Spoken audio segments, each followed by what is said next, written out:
Problem with determinism is it says everything can't happen anyway except the way that it's happening.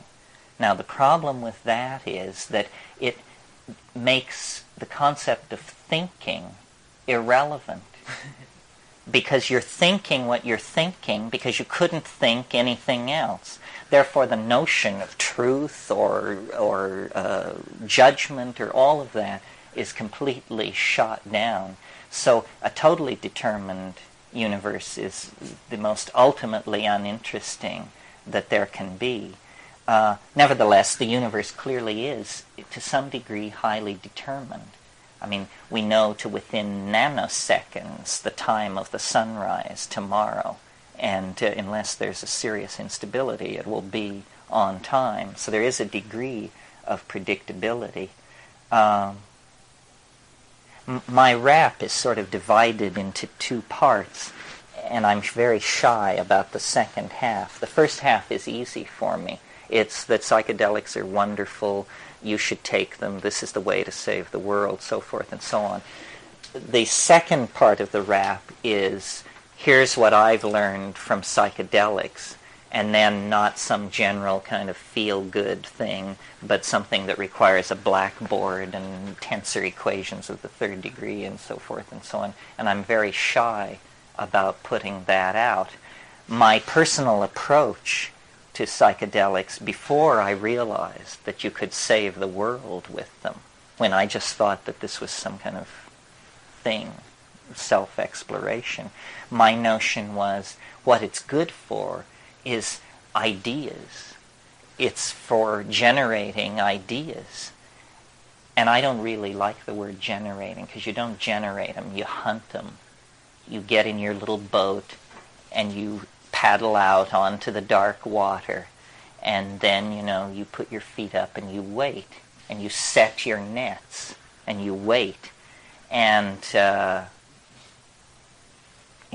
sometimes you pull up your nets and something the size of a freight train has gone through them, and you just row for shore, shitting white. And sometimes, minnows, trivia.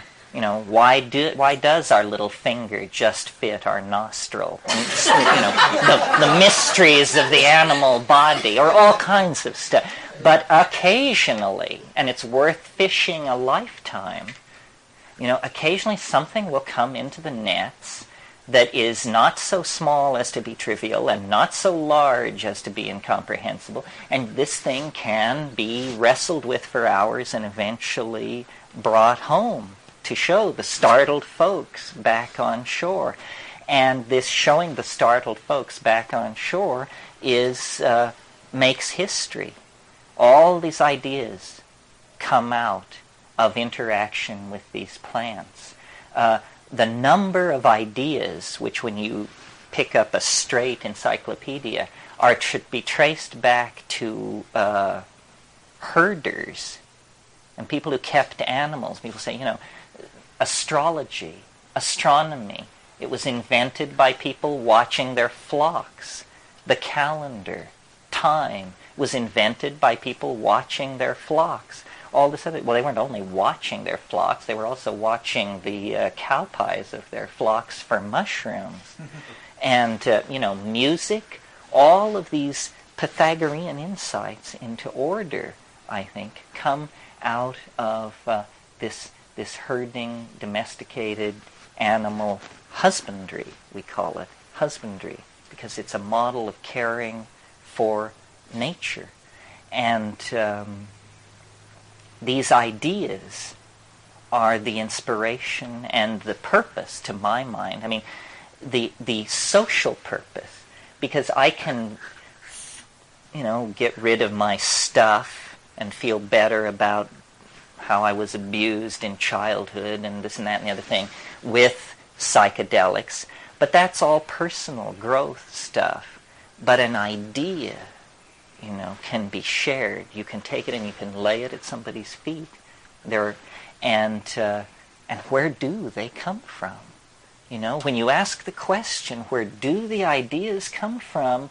This is Platonic Philosophy 101, ladies and gentlemen. This is why the Greeks gave up fishing. to discuss this problem. Where do the ideas come from? And we are no closer to understanding that. And yet the ideas are the signposts of our destiny. They guide us forward, and yet we know not from whence nor whither. Well, I think now, so Plato's take on that was, he said, well, there must be a perfect world somewhere where all these things exist and the numbers and everything, there's a perfect form for everything in a higher dimensional world called the archetypes. Well, 2,000 years of philosophical sophistication have shown certain problems with that point of view, but fewer than you might think. I mean, the mystery of form, the problem of form, what is it? Where does it come from? What sustains it? We are nothing more than form. If it weren't for form, we would be no different than the dirt under our feet. And form intrudes into matter, and then it withdraws. And when it withdraws, they put you in a hole and put dirt on top of you. So it's very important to understand, what is this coming and going of form? If we take this pillow and saw it in two, it's a pretty undramatic event. If we take one of us and saw us in two, it's an extremely dramatic event. And what is the difference there? It's that this object is three-dimensional, and this object is four-dimensional. This object has a quality about it called being alive. Being alive, also technically known as metabolism, means that material is moving along temporal gradients within the confines of this organism. Material is not moving along any gradients within this thing. It's just where it is. There it sits. But in here, a form is being maintained from within. And if I were to die, the form would collapse. Here, no form is being maintained except the form imposed. This is an imposed form. It has no sense of itself, and it doesn't sustain itself from any kind of internal integrity. But higher dimensional objects, like animals and plants and human beings, have this quality. Well, so then what we've been talking about here, albeit sloppily, is the fact that we seem to occupy a higher dimension in the natural order than other things. And this higher dimension has to do with the fact that we have a little piece of mind, a little chunk of this higher order organization.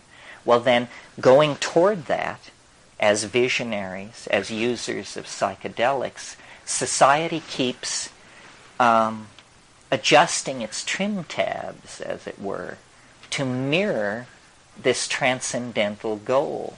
And this is what we want to become. We want to become like the sensed object in our imagination. And shamanism is a pipeline about this. It's almost as though the end state, well, here's a model for it. It's almost as though the ordinary causal flow of information from the past to the future must make a place for like a 3 to 5% backward flow. And this is what we call intuition. It's that vague, unformed knowing that comes without any baggage of causal mechanism, but it's true knowledge. You know how it's going to be. Well, it may be that time is somehow information permeable, that future potential states of existence are actually somehow in resonance with states of existence in the present and in the past. Our models of how the world works are very, very simple. I mean, basically we operate with mechanical push-pull models that are appropriate to very simple mechanical systems. And yet we know that we are far more complex even than the most complex physical systems. This last 15,000 years has been something. And the last 500 years has really been something. It's so close now, the transcendental object, that it informs everything. The metaphor, the model to hold on in your mind as you gaze at the earth in its travail is the metaphor of birth, not death. That a gestation process of 20,000 years is coming to an end. Culture using, language using, minded creatures are coming to some kind of fermentative climax. And we cannot extrapolate the human career on this planet centuries into the future. It ain't going to be like that. It's an absurd question to ask the question, what will the world be like in 500 years? What the world will be like in 500 years is unimaginable, because in the next 40 years, we are going to pass through this quantized transition where we actually become insiders and players in the game. History is a state of becoming.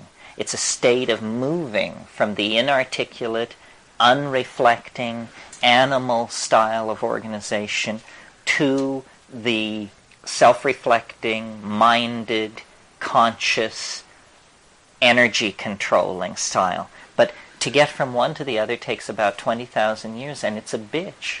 You don't know where you are. You don't know up from down. You cannot tell what is happening. There's just migrations and warfare and pogroms and gene mixing and hysteria of every sort and Messiah this and religion that, and they're slaughtering these people and these people are doing that. And it's like a bad dream. It's like a psychedelic trip is what it's like. It's a 15 to 25,000 year dash to authentic being from the animal body. And it would have been a lot easier to understand if 10,000 years ago we hadn't cut the telephone wire to nature. Because from then on we haven't been able to figure out what's going on. And it's been left to men with large egos to figure out what was going on. And what they figured out was going on was that there was a lot of free women, land, animals, and money that needed to be organized for their pleasure, because they lost the connection to this planetary birth process.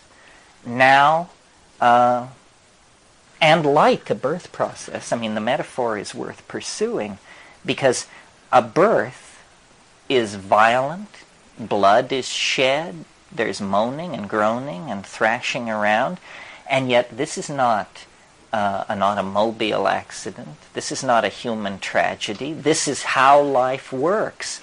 This is centrally scripted in to how human beings operate. If this didn't happen, we wouldn't be here.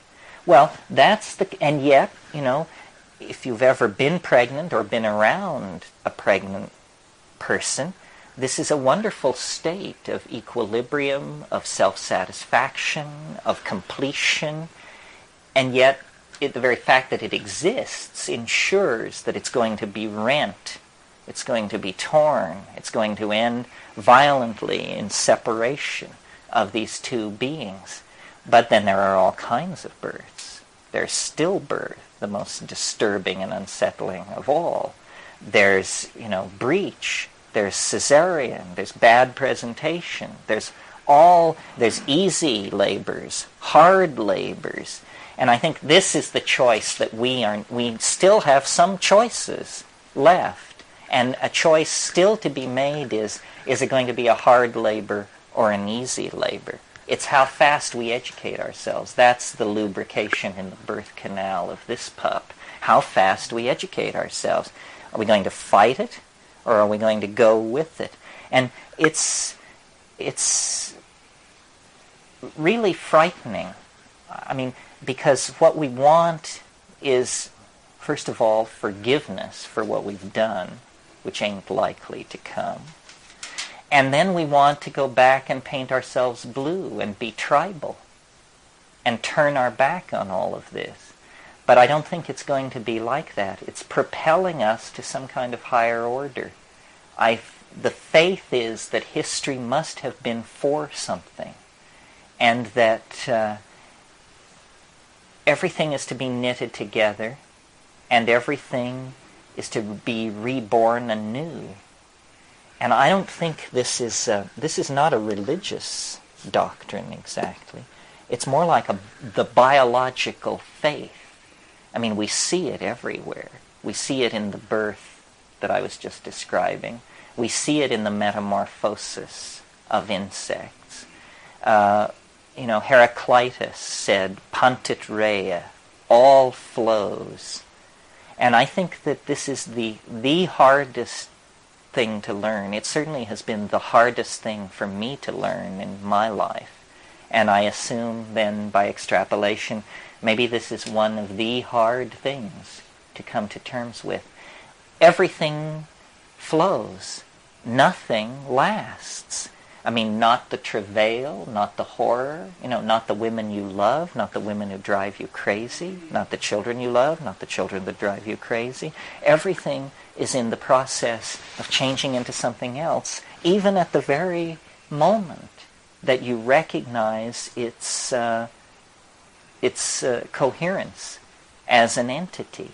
And this is the bad news that the ego doesn't want to hear. This is what the ego is created to deny, because the ego is, it's the effort of flesh to make diamond, and it can't be done. You cannot make an indestructible, adamantine, clear substance. It can't be done. But it's all tied up with our fear of death. We assume that if we release ourselves into this flow, we will be swept away, that our identity will cease to exist, that we will somehow not be there. This is an artifact of language. It's a horrible misunderstanding about who we are and how the whole system is working. Are you using language as a meta word more than just the syntactic syllables that we're using? Well, no, that's all I mean. But I'm really aware of what a funny thing it is. You talk about other dimensions. Language is like an informational creature of some sort. I mean, languages live, they reproduce themselves. Virus. Yes, it's a kind of virus. William Burroughs said this. Yeah. He said English is a virus from outer space. I have no quarrel with this. This seems entirely reasonable. It's a very strange thing. Reality is made out of language. And for most of the people in this room, it's made out of English. And yet we spend a great deal of time worrying about quarks and mu mesons and electromagnetic radiation. And all this is entirely a fiction. None of this stuff exists. All that exists are words. And we play a game, a really fairly insidious game with ourselves. We all, I suppose, here give great credence to what is called quantum physics. Is there anyone here who would care to explain to the group several of the core doctrines of quantum physics? Or any core doctrine? And by explain, I don't mean a verbal gloss. I mean give us the hardcore equations. Well, no one seems to be coming forth. And yet, this is our truth. How crazy are you if your truth is something you can't even understand? And that's the situation that we're in. We believe that somewhere among us, somebody understands these tensor equations of the third degree, and that if it got real tight, we could go to them and they would then explain what reality is. Well, this is a head full of shit, this kind of thinking. What you are actually dealing with is what Wittgenstein called the present at hand. The present at hand. Good phrase, because it implies that only that which can be grasped matters.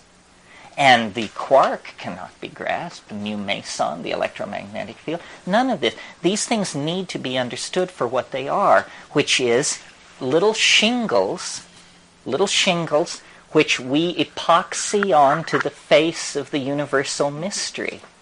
And once you have a bunch of these little shingles epoxied onto the face of the mystery, then you can't see the mystery at all anymore, and you call that an explanation. Say, well, that's taken care of. We've explained it.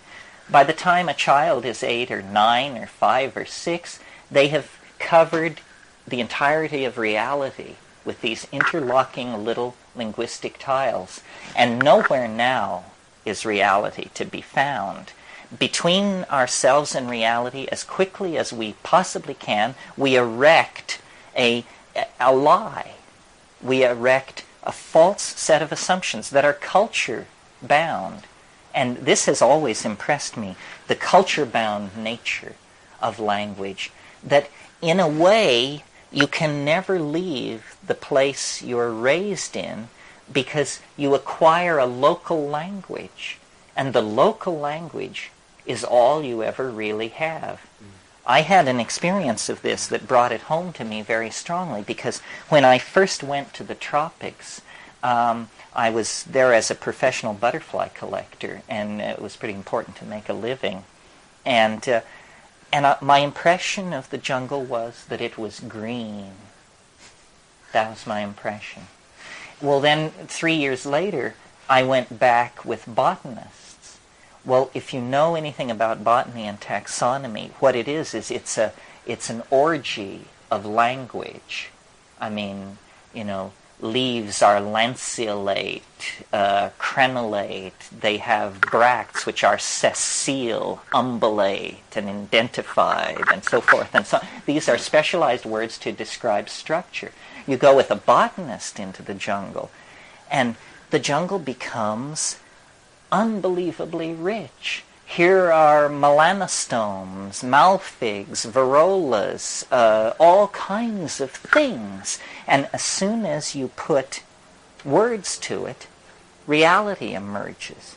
So you see, here is language as a double-edged sword. Out of the undifferentiated, it creates miraculous new realities to which we immediately habituate, undervalue, and profane. In other words, familiarity breeds contempt. But somewhere between silence and the familiarity that breeds contempt is the living essence of the word and its meaning. This problem of language is central, I think, to understanding the psychedelic experience. What I see happening on these tryptamines is the project of language goes from being something which you hear to something which you see without ever crossing over a quantized moment of transition. Well, this is, to my mind, absolutely astonishing, and I think I'm a pretty tough nut to crack. When you see language, it's amazing, because it's a paranormal thing, or it's like it cheats. It achieves paranormal intensity without violating any of the laws of physics that I'm familiar with. What I'm talking about is that in these shamanic performances in the Amazon and on psilocybin, language goes from something beheld to something seen. There's precedent for this.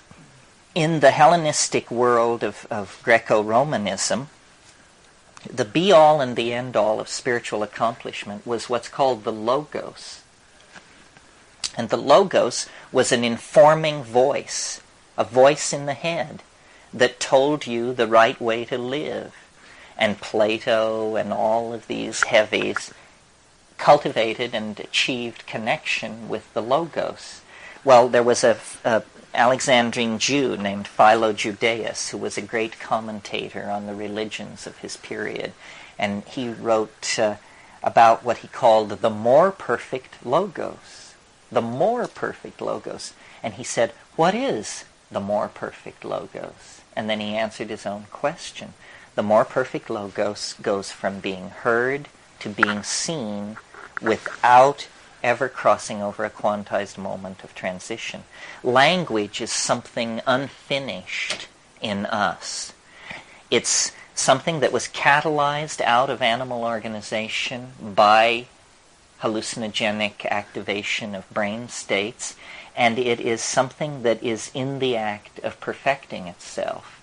And when it is completed, my faith is that words will be seen, not heard. The whole way in which we organize our language around visual metaphors when we talk about clarity.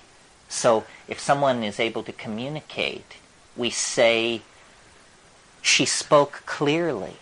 That's a visual metaphor. We say, I see what you mean. I see what you mean. That means I understand you. I see what you mean.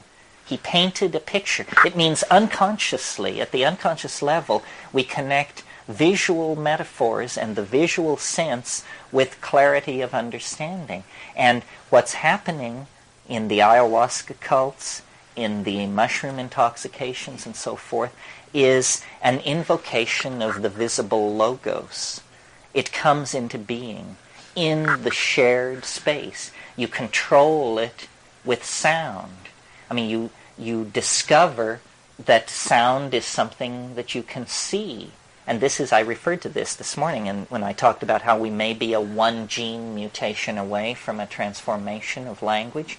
You can sit, feel perfectly normal, not feel wired or depressed, not have visual activity in the visual field, and then you generate a tone like and you see that it's a certain shade of lemon yellow with a chartreuse edge running on it. And then you and it shifts to pink blue. Well, you begin to experiment with this and you discover very quickly that you can do more than just generate colors. You can generate modalities. You can generate shapes as you begin to relax into an unconscious expression of syntax. Form begins to behave itself in the space in front of you. And that language may have existed a very long time before anybody got the idea that you could use a certain sound, like glass, to mean a certain complex object. Because on psilocybin, glossolalia is frequently triggered. Glossolalia is normally presented as speaking in tongues, a religious phenomenon of fundamentalism, and the fundamentalist spin on it is that these are ancient biblical languages and that you're being possessed by an angel or something. But in fact, at the primitive level of religion worldwide, glossolalia is frequently met with. And all of us have an ability to relax away from meaning and still retain syntax. It's just something you would never do because we're programmed to always mean something when we speak. But in fact, babies don't do this at all. They love to babble, and they only late in the process learn to attach meaning. Well, so then under language in the humble service of meaning, there is language for itself, sort of the ding en siche of language. And, well, I'll give an example of it and then discuss what's going on.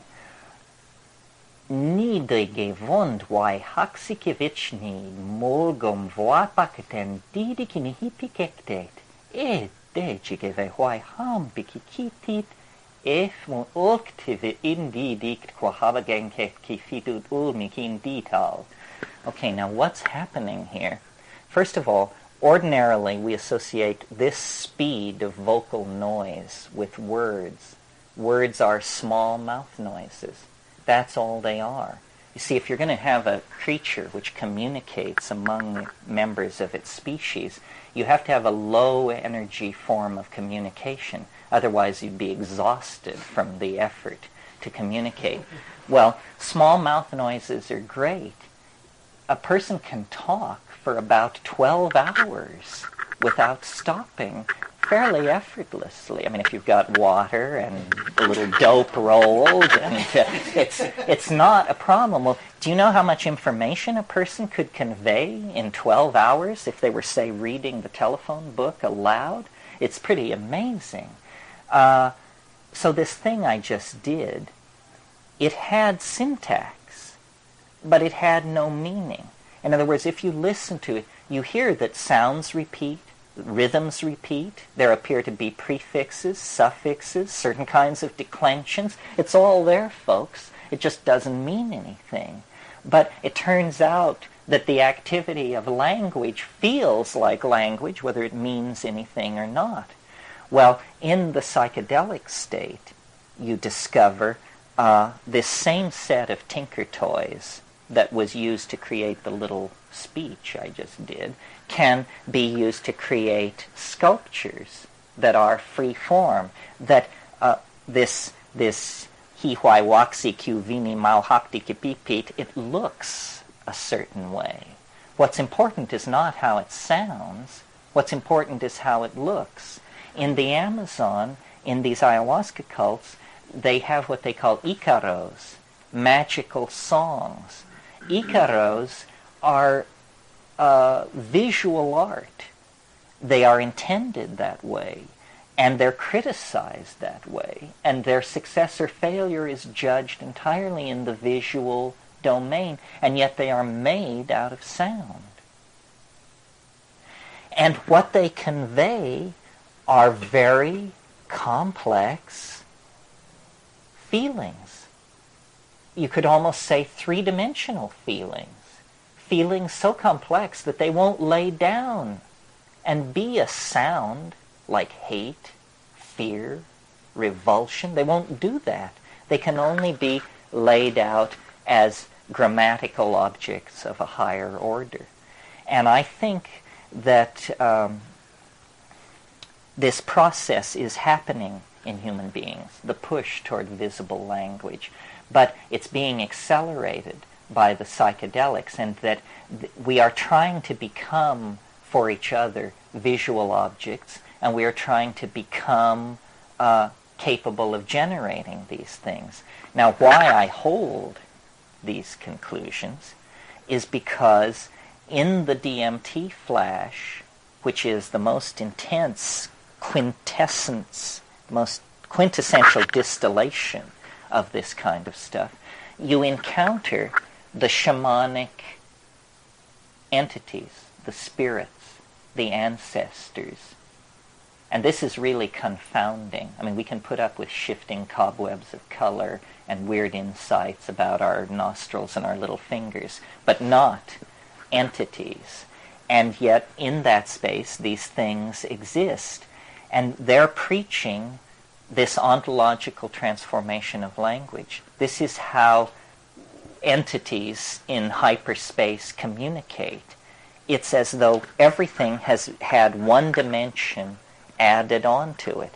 It's as though we are existing in some kind of squashed version of a larger superspace that can simply be mentally unfolded through the act of encountering a psychedelic substance.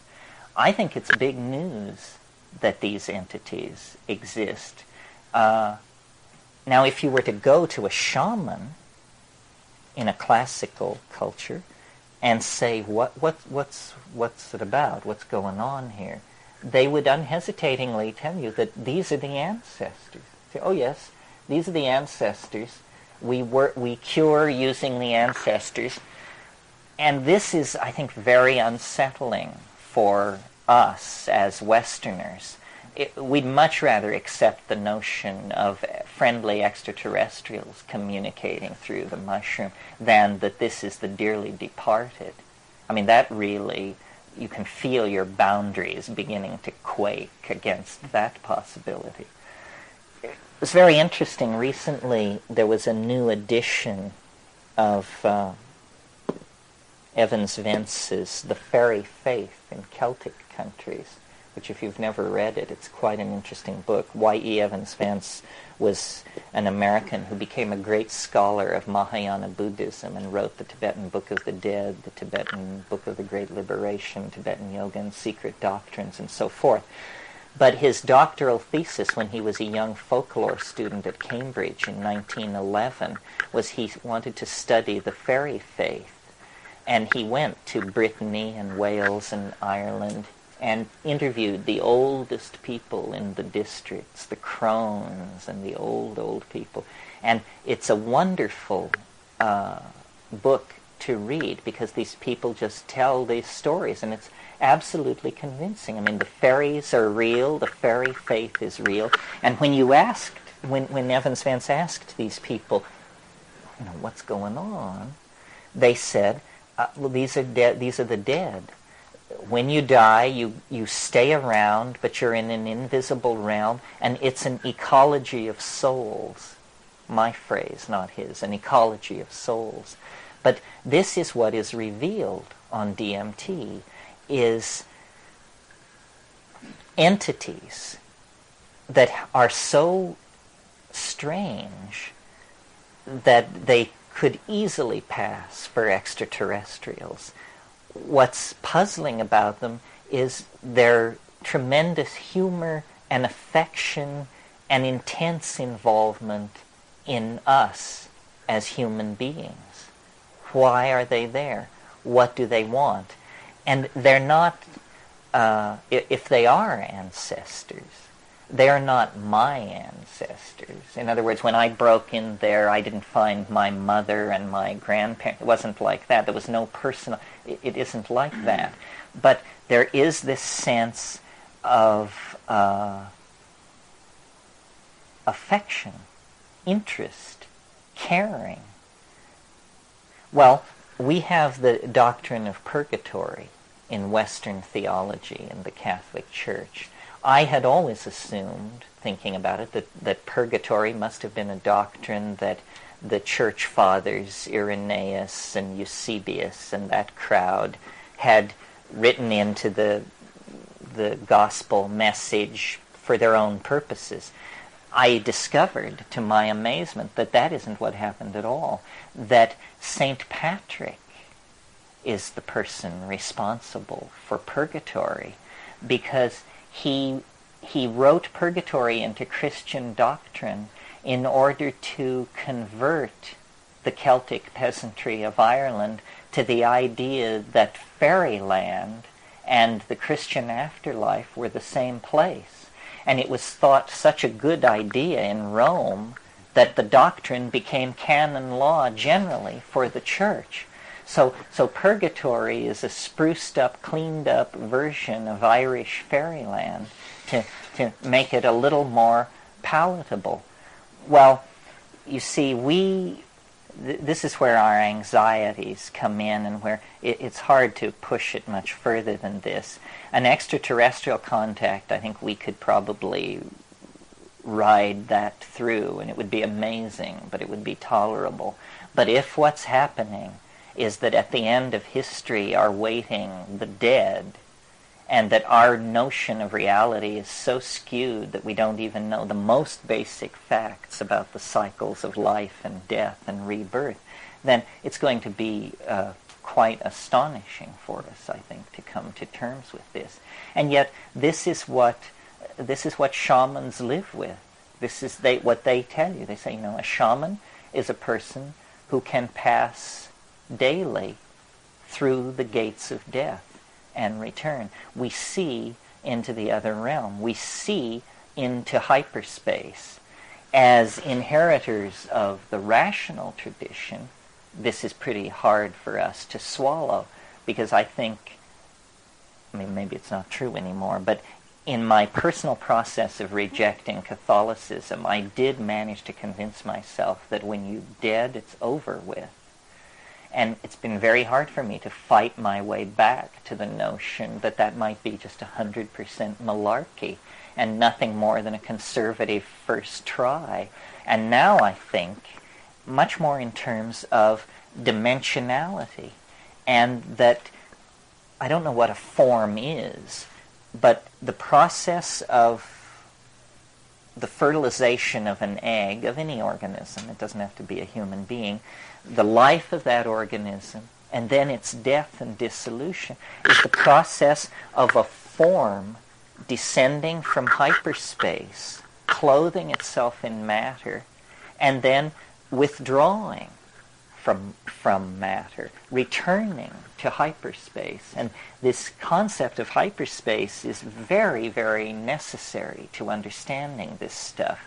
Because if you look at what shamans do that is so confounding, they find lost objects, they cure disease, they rescue lost souls, they discern secret acts, infidelities, thefts, poisonings, stuff like that. All of these magical things that they do are completely non-mysterious if we grant the idea of a higher spatial dimension.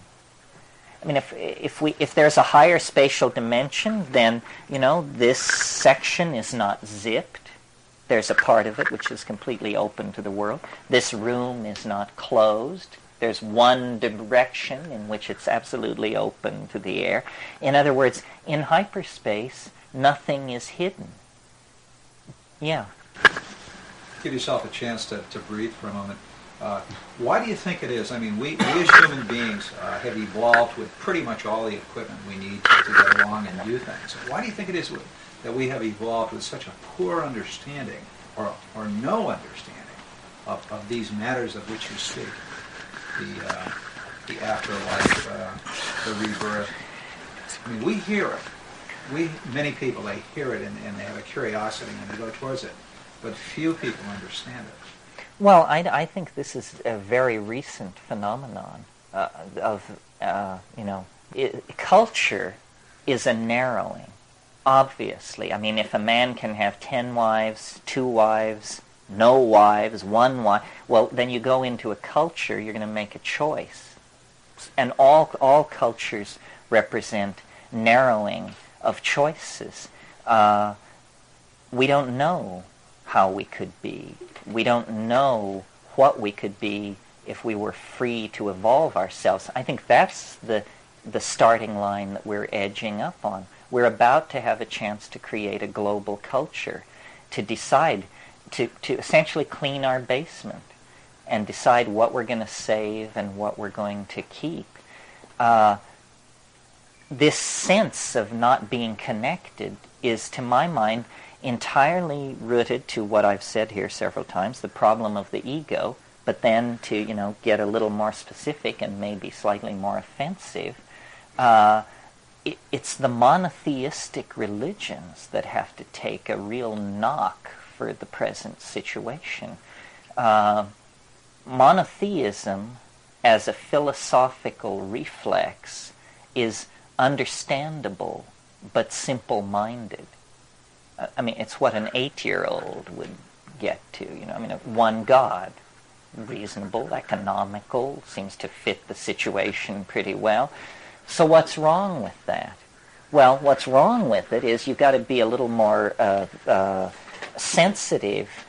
Philosophy is not practiced in a void. And as Jungians know well, we mirror ourselves in our gods. Our religions are a set of permissions for how we as individuals can be.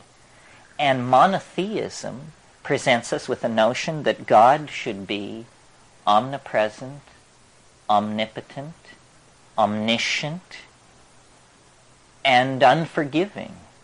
And male. And male. Well, this is nobody you would invite to a garden party. This is what we call an asshole, you know. Somebody who corners you, who's never wrong, who's totally full of their opinion, who just wants to tell you how the boar ate the cabbage and never doubts them. A boor. So we have enshrined at the center of our cultural machinery the archetype of the unbearable boor, and then we've gone out to realize it. And we try to fine-tune it. You know, we say, okay, well, this Old Testament religion with all this ritual and dietary, this isn't it. So then along comes Christ and tries to fine-tune it. But, you know, he's working in the most women-repressing, male-dominator, hierarchical structure on the planet, and whatever good he does is quickly wiped out 150 years later by these clowns I mentioned, Eusebius, Irenaeus, and the rest of those guys. And then Islam comes along to twist the screws yet tighter on this monotheistic ideal. And it doesn't serve. And it was put in place because people tried to figure it out on their own. Monotheism is what you come to if, full of sincerity, you try to figure it out on your own. But if you will just forget being full of sincerity and take mushrooms, you will never come to this monotheistic conclusion. It just appears preposterous because the multiplicity, the shifting, unpredictable, boundaryless, maternal nature of things is what forces its presence into your consciousness. We are born in the mystery. It's all around us. Everything is provisional. And this is something worth talking about, I suppose, because it's a psychedelic point of view. Every society has always believed that it possessed 95% of the truth and that the next 5% would fall into place in the next 15 years. And yet these societies have just been all over the map, you know, and we don't understand anything. And in fact, we have taken a more perverse turn than most. We have substituted the incomprehensible. That's why we get these quarks and mu mesons and tensor equations of the third degree. We actually worship incomprehensibility as the highest form of explanation of what's going on. Say, well, I don't know what's going on. Somebody must understand it. Well, I've got news for you. If you don't understand it, what good is it that somebody understands it somewhere? I mean, you're responsible for yourself. And yet, I think that, you know, all this technology, $2.5 billion worth of atom smashers, is at some level is being inspired by something transcendental, and is, you know, they're trying to achieve love and Godhead and all that stuff. Yeah. We want to know. We do want to know. And to science's credit, and this is what I love about science, is that it's not kidding itself. I mean, the thing that I go back to over and over again, and that makes psychedelics different, and that makes what I'm doing different, is you're not asked to believe anything. You just have to do something. In other words, you're invited to perform an experiment, not accept a belief. And taking a psychedelic is an experiment. It's not an act of religious devotion. I mean, you may do it in a devoted and religiously sensitized way, but it's an experiment to see what happens. And if it works, it can be repeated. Delusion is a terrible thing. And the world, there's a lot of it in the world, and probably psychedelics have to take the blame for some of this. I mean, all these rishis, roshis, geishas, and gurus that are running around with their hands out, this is largely, can be put at the feet of psychedelics. But, you mean, why should we blame psychedelics for this? I don't think anybody would have given any of this a thought if they hadn't had psychedelic experiences to show them that the mind is not what they assume it to be. I mean, the great impetus to Eastern religion came in the 60s when all of this stuff was happening.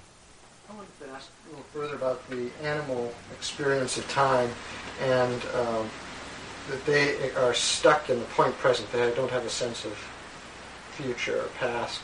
And my own experience with marijuana is I lose my short-term memory. And in my foolish days when I used to try to drive after getting really stoned, I remember looking to the right and it's clear, and I look to the left and it's clear, but I forgot what it is on the right. So I look to the right and it's clear, but I forgot what it is. And I'm going like this, and I can't hold anything in my mind for even that long. And it's terrible, you know. When you're driving, it's awful. But and I don't find it pleasant in any sense. You know, when you read, you forget a paragraph, and you're on to the next paragraph.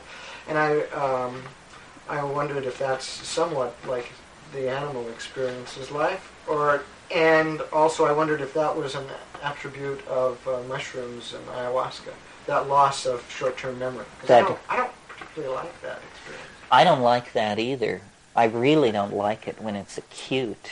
But I don't think that's necessarily a part of it. I mean, it's, you know, you don't want to try and pigeonhole the psychedelic experience, because what it is it's everything. I mean, once you think you've got it figured out and that it's always going to be this, and then the next time it's completely something else. So much can be done. So much can be structured and learned. I mean, I think basically the kind of psychedelic experiences most of us have been having have been just reconnoitering. You know, we sail over the territory and photograph the landscape and take it back and study it. But what you could do if you landed down there, what you could do if you actually learned the way of it, is, I think, you know, it's very inviting. In spite of the fact that psychedelics have been around for, 50,000, 100,000 years, I still can't shake the impression that it's going to have a historical impact. That they're going to eventually get around to noticing how odd it is, and noticing that it's right in the center of ourselves. The real problem is getting the word out about what it is. So many people have taken a little bit of LSD or a little bit of psilocybin or something, and then they think they know what the psychedelic experience is. But you have to spend time poking around, and you have to take chances, and eventually the ice will break underneath you, and to your absolute horror, the thing you have been trying to cause to happen will then happen. But you almost always have to trick yourself, trap yourself into it. I don't know what the limit of this stuff is. I certainly have been as stoned as I ever want to get. I mean, I said at the time, let it be noted, I don't ever want to be more loaded than this. Well, to make a comment about language. Also, the little film that I'm trying to get produced, in its message side, it deals with the issue of what do we let go of and what do we hold on to in this shrinking world of our own ethnic heritage. And as the world shrinks, there's a move towards homogeneity. And what's really happening right now is people are really pulling back into their in-group. I mean, the Muslims have done this most profoundly, because it's very frightening to have to all become one. And the idea of all being a consumer white bread homogeneity is a horrible image. But the thing that people are willing to share, I find, is their cuisine. Everybody's willing to eat and explore and relish in each other's food. But the thing that nobody's willing to give up, or few are willing to give up, are their languages. And you can see they're talking about Quebec seceding again from Canada. But that there's something about our attachment to language that's really potent. And you're giving up not just... it's a world view. It is really ourself. I mean, that we also are made of language. I said the world is made of language. Note that you are part of that world. and are made of language. I don't know whether the appetite for stuff will drive people to abandon their fear of merging. I think, a lot is going to be lost. A lot has been lost. I mean, the extinction of the mammals that began 50,000 years ago, it was 50,000 years ago that was the greatest number of mammal species on Earth. There's been steadily falling species since about that time, mostly due to human predation. And, we're not going to bring back the giant ground sloth and the woolly mammoth and the glyptodont. They're gone for good. And there's no getting away from the poignancy of this process. The cruise is over. We're in the lifeboats. The ship is going to sink. The question is, how does this adventure end? But there's no question that there's going to be a lot of loss and redefinition. I mean, usually in these weekends we get to a place where it comes down to being, this thing about the space issue. Because people love it and they hate it. And it has a lot to do with how you relate to the male ego. Because it's the engineering dream come true, that and nature disappears. You replace it with black vacuum, and you say, here we will erect the palaces and whorehouses of the human imagination. We can make them the size of moons. We can do this and that. But and the beauty that is within us gives me a lot of hope for that. My God, the expression of the design process in this world is certainly awful. I mean, our world is visually hideous, the part of it touched by human beings. But that's very puzzling to me, because when you take psychedelics, you discover within the human body-mind the same kind of transcendent beauty that you see in the rainforest and the Arctic tundra and all that. I mean, immense beauty, and yet we seem to have a very hard time translating it into the design process. Art is, we haven't really talked that much about art in relationship to all this, but the politics of the situation here in this millennial crisis, I think the reasonable response is to push the art pedal right through the floor.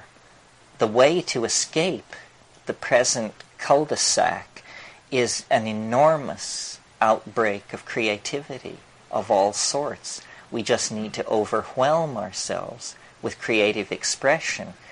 This could be very easily done. We've been in the habit of binding about 60% of our social energy into a standing crop of weapons. And, whatever creativity is expressed in the production and design of these weapons, it goes on behind closed doors in the most excessively testosterone-festered environment you can possibly imagine, which is a military weapons research laboratory. But if we weren't caught up in that, if we could really direct the resources the way we want, we have no idea how rich we are and how perverse our distribution of resources is. I mean, a single F-16 fighter plane, standard equipage, costs $120 million.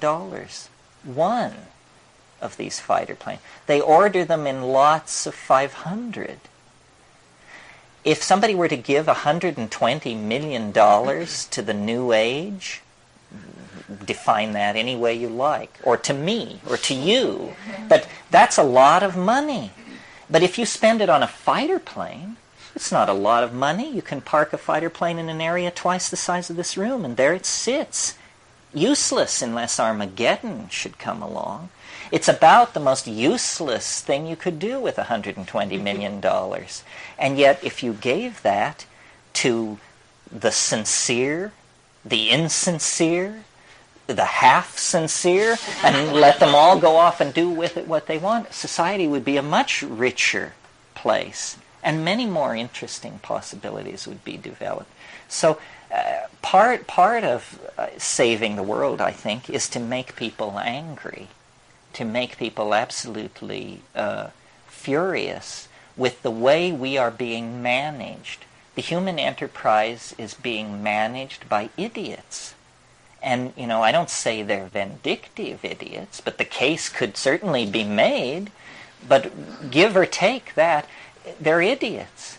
And we don't have forever, In fact, we have, I think, a very short amount of time to take hold and to insist that human values, which none of us have much trouble accessing. I mean, I'm not saying we're all Albert Schweitzer, but we know what it means to be Albert Schweitzer. Why are our institutions unable to project the human values that we personally are able to feel? And then why do we tolerate that? Why are boys in charge of everything?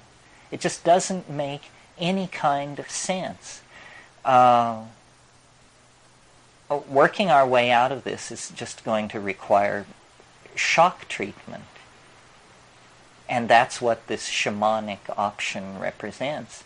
I mean, I wouldn't preach this if I didn't think the situation were fairly desperate.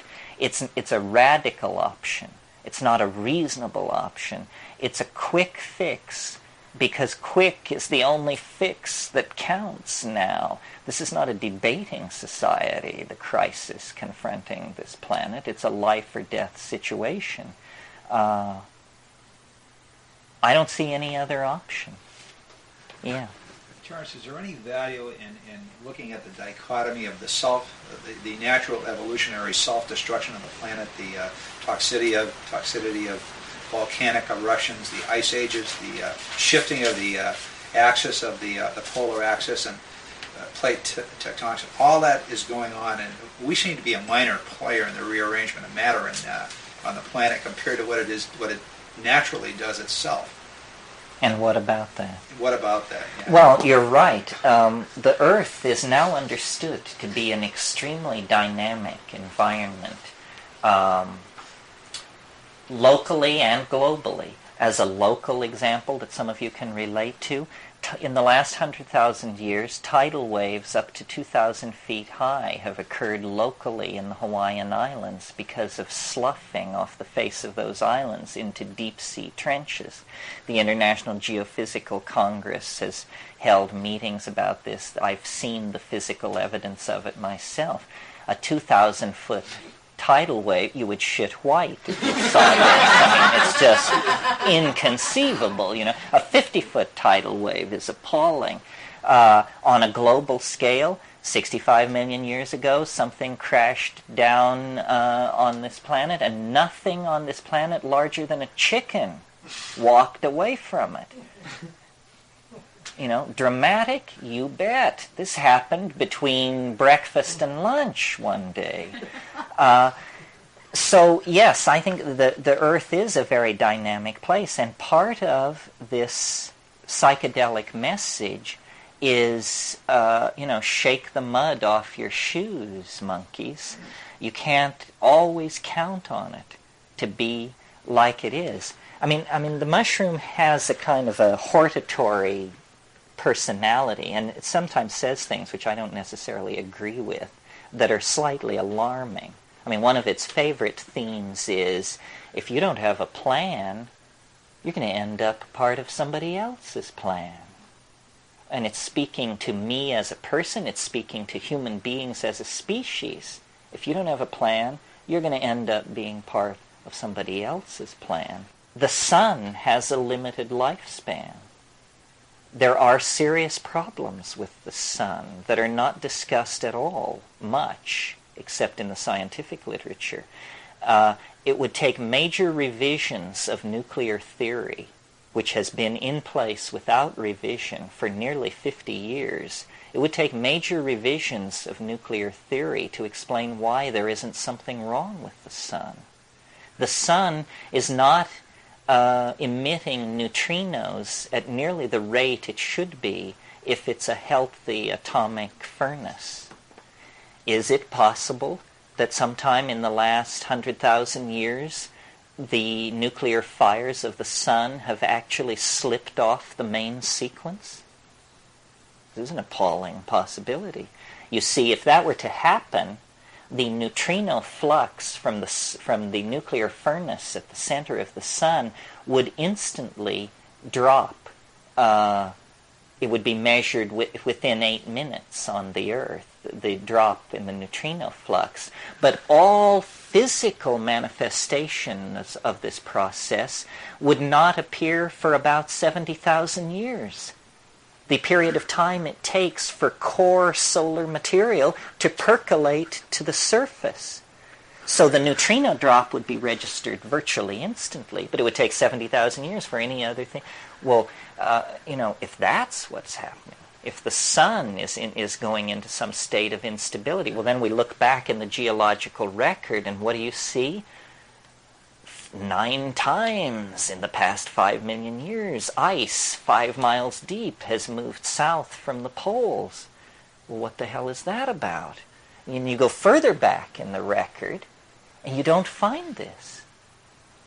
People don't realize this.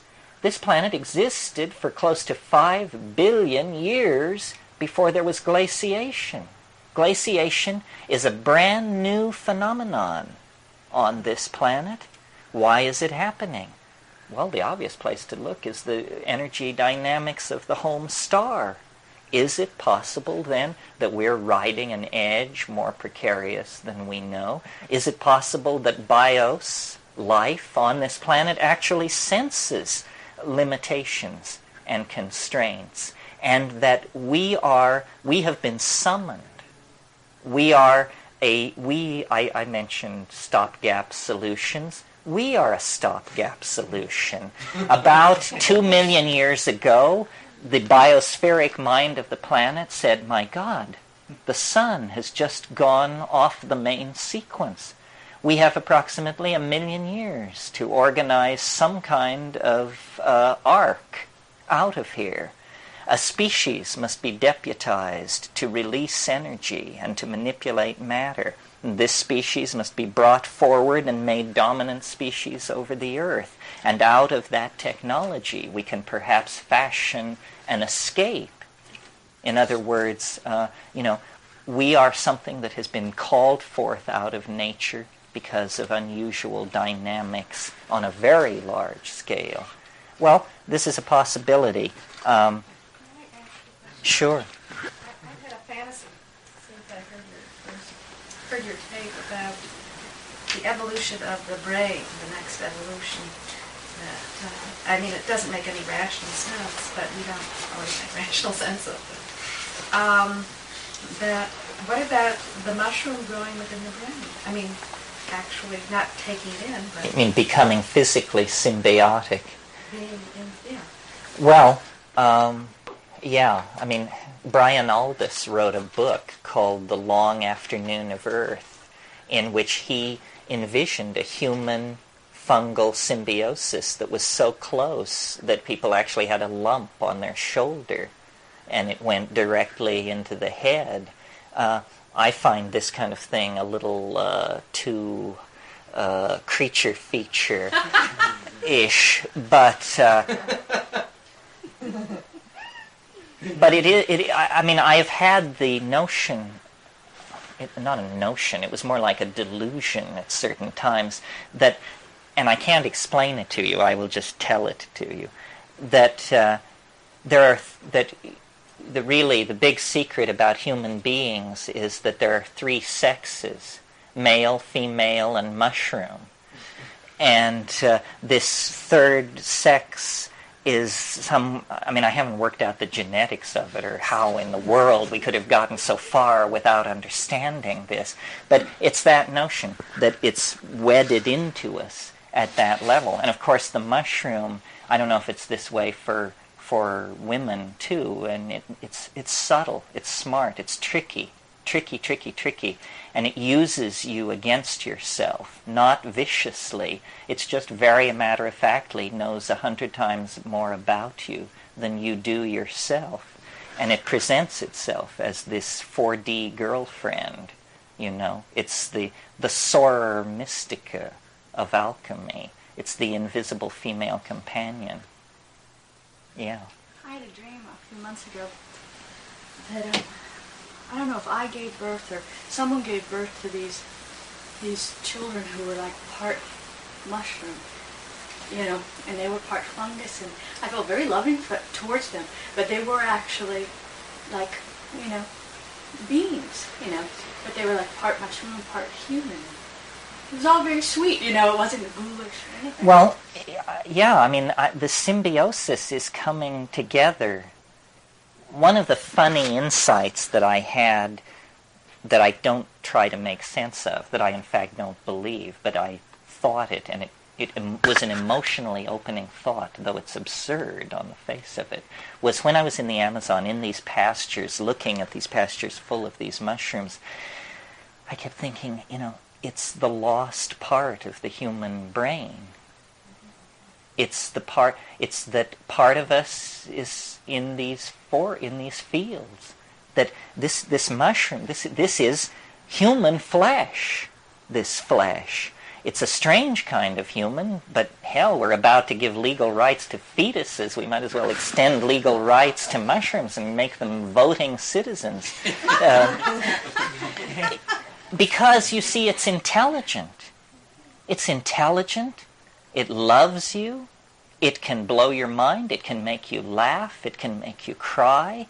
There's no other way to relate to something like that except to love it in spite of yourself. I mean, you know, this is how you seduce someone. You make them laugh. You make them cry. You move them. You get them to drop their barriers. You get them to not be afraid. This is what it does to us. It seduces us back into this relationship, and I think we return to it with an immense sense of relief. It's just like, you know. When I was in Guatemala, I did not take a deep breath for 3 weeks because I could feel the oppression, the artificiality of it. You know, it's in the air, the evil, and you get used to it. But when you cross back into Mexico, you just say, my God, you know, what was that?